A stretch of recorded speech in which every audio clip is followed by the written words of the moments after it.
Iginiit ng political analyst na si Professor Ramon Beleno III na hindi maituturing na sapat na grounds for impeachment ang ipinupukol na drug allegation ni Senadora Amy Marcos laban sa kapatid niyang si Pangulong Ferdinand Marcos Jr. dahil wala pang naipapakitang matibay na ebidensya. Ayon kay Beleno, mere allegations lamang ang payag ni Senator Amy at dating Congressman Zaldico dahil wala pa itong probative value sa legal na proseso. Kailangan ng ebidensya, larawan, video, affidavit, testigo upang umusad ang aligasyon. Binanggit din ng analyst na mabigat ang epekto ng issue sa public opinion, lalo na't galing mismo sa kapatid ng Pangulo ang paratang. Gayunman, maliit ang posibilidad na magtagumpay ang anumang impeachment move dahil magsisimula ito sa mababang kapulungan o Kongreso na sa ngayon ay nakikita niyang mayoryang supportive pa rin kay Pangulong Marcos. Anya, wala pang nakikitang political momentum sa Kongreso. Both kay Amy at kay Zaldico, wala pang probative value. It did not prove anything yet. Yung allegations na yon, kailangan ma-prove yon with evidence.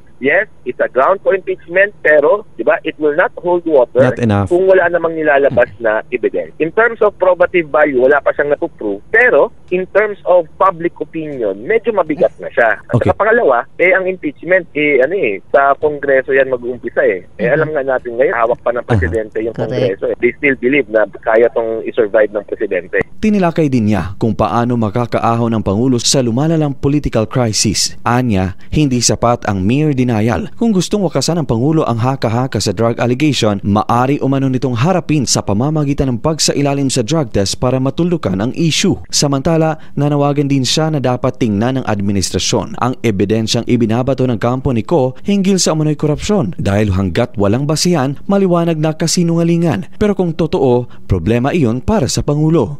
Luigi Alan Totor, NDBC, Bida Balita.